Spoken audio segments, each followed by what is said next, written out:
All right, as promised, we are going to just kind of do a quick review of chapter 1. You can get to PowerPoints under each week. This one is specifically for chapter 1, so I'm going to go ahead and link over to that so that you can see that. And this is all in your process and product book, but I went ahead and this is the information that's in your process and product book, but I wanted to put those PowerPoints there for you as well. So let's take a look at chapter 1 just very quickly. I'm not going to hit every single slide. You can do that on your own, and then of course reading your text is going to bring a lot of this to life for you. But just talking about business communication in the day in which we live, this digital age that we're living in, and what does it exactly mean for us? So it gives you some outcomes there, and wanted to just hit a few things throughout the semester. We're going to do a lot of talking about soft skills and hard skills and the difference between the two, and just talk about some of those sought after skills that employers, CEOs, heads of organizations are looking for. They are wanting to hire individuals, job candidates that have the ability to communicate. And that is specifically written, but also wanting to make sure that they can do and perform the soft skills that we will be able to talk about, in these interpersonal skills like working well in a team, having good time management skills, learning how to critically think. And so these were things that we were getting notified at the college level, put these things back in classes. When we get them and they're working for us, when we get graduates, we can help them learn how to, work the programs. We can help them learn how to program a computer, so to speak, a hard skill. We can teach them that pretty efficiently and effectively in a quick amount of time here. But they're missing these major things that they should have got and built upon throughout college and throughout high school, like good written communication skills. And so that's kind of what this course is all about, going back and picking up some of those things. Some statistics to kind of make you think.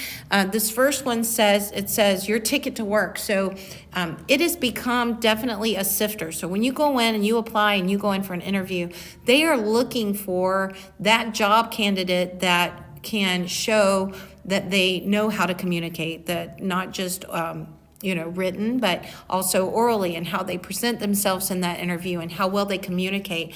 And it says Americans devote nearly 70% of their working hours to screen time. So we're also learning how to manipulate communicating, not just in a traditional sense, but now that we're doing so much more with all of these other channels, how do we communicate on those channels efficiently? How do we put together a good email? How do we put together a good blog? How do we do a good tweet? And we're having to learn and evolve to know how to communicate properly in these areas.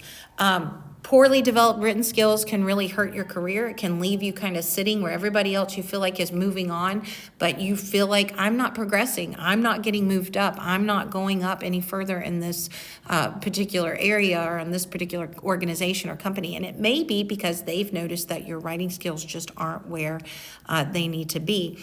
There was a study that was done that showed the skill that was most lacking in recent college graduates was their writing proficiency, their ability to write, their ability to communicate. And communication skills is something that you're going to need no matter what the profession is.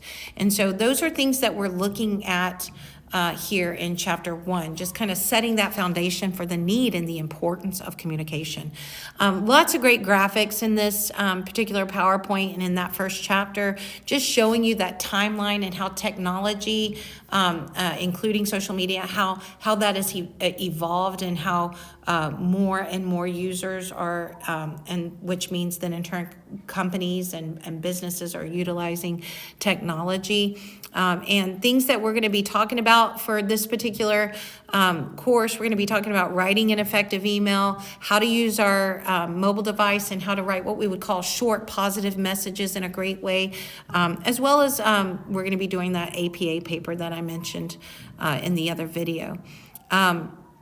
And again, like I said, I'm not going to go through each slide, but please take the time, get through there and look at some of these statistics. It just really opens your eyes to how much we're using technology and how much we're lacking communication skills. A question that I always like to start my classes out with when we're meeting in person is I always ask them when we have this great discussion about the fact is, we have all of these devices at our fingertips now, iPads, laptops, smartphones, smart devices, all of these things, and of course, powered with and working in conjunction with the internet. And my question is always, are we communicating more or less than we ever have with all of those things at our fingertips? And I always have students that kind of feel like both ways. And the truth is we are communicating more, but we're communicating less effectively. And so we need to be aware of what potential is there, but we need to be communicating effectively, not just more, but more effectively. And so why should we care? Why do I care? And hopefully I've already kind of pushed that, but read through these slides.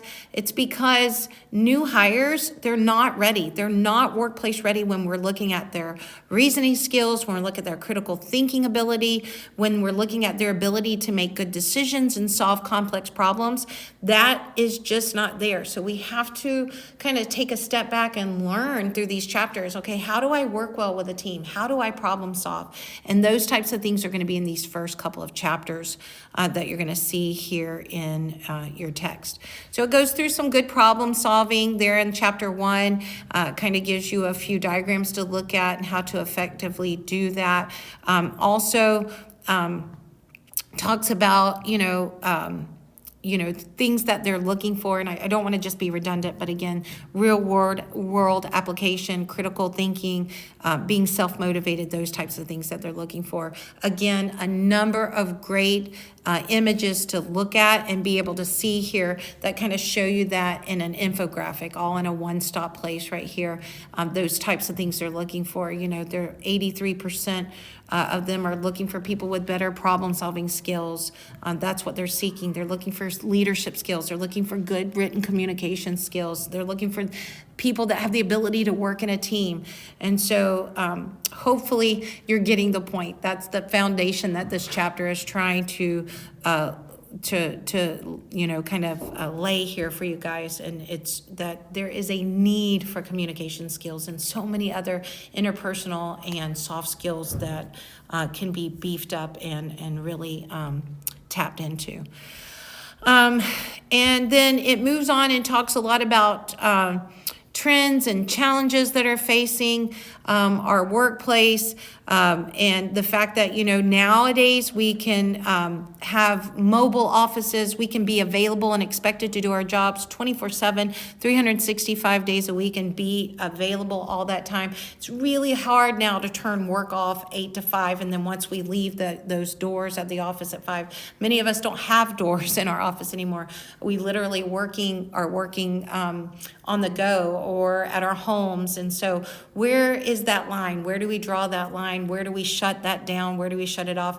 Before, you left at 5 and you didn't get back into messages until the next morning. But now we can hear those alerts on our mobile devices, and we're so tempted to go in and check and, oh yeah, it was the boss and they need me to finish that up. And even if it's after 5, it's going to make my day easier tomorrow. And now before I know it, I'm working well into 6, 7, 8 o'clock at night when that could be family time. And that's leading to a lot of anxiety and even sometimes depression because people are finding it hard to cut that time off. And so lots of information in chapter 1 about that, as well as a lot of stuff in there about just trends with the information age and things that we're up against because of the day and age in which we are living in. So take some time, go through that, look at some of those infographics that they have there.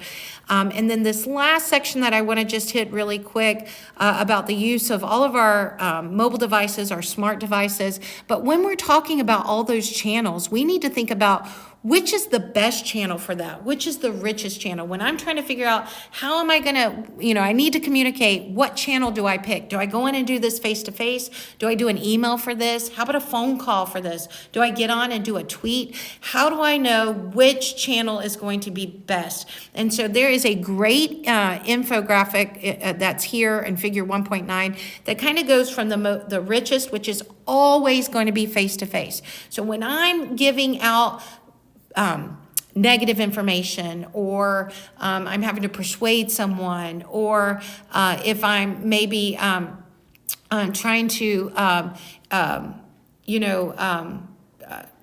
give out something that's sensitive information or bad information, give bad news, like they're not going to be coming back the following week, they're being terminated. Those are the types of things I cannot afford to do any other way than face-to-face. And so you'll see the next would be phone, and that's because we can get so much feedback face-to-face. We can read verbal cues, and we can adjust what we're saying depending on those verbal cues. So the richest form is definitely face-to-face, and then you'll see it goes all the way down to the least richest being a report, because it just has so much information, but that's the best place to put a large amount of information, is in a report that way. So this is a really great figure to look at to kind of figure out what those channels are available to me and how they size up, so to speak. And then some information about flow of information. We can have upward, where we're going from subordinates up to management, and then we have what we call downward communication, going from management down to subordinates, and then things that could block that flow of communication that it hits on and talks about in this chapter.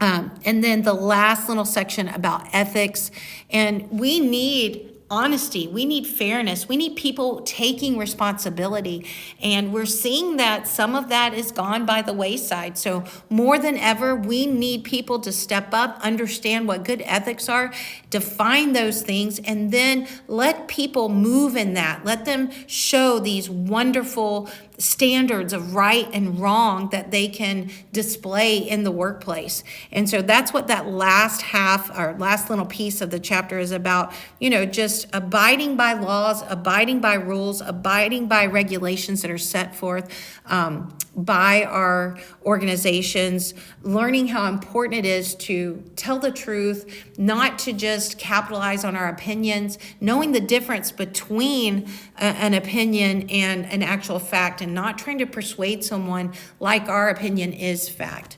And knowing the difference of that is part of being ethical in the workplace. Communicating very clearly and giving credit where credit is due, not taking other people's work and trying to pass it off as your own. So lots of great stuff in chapter 1.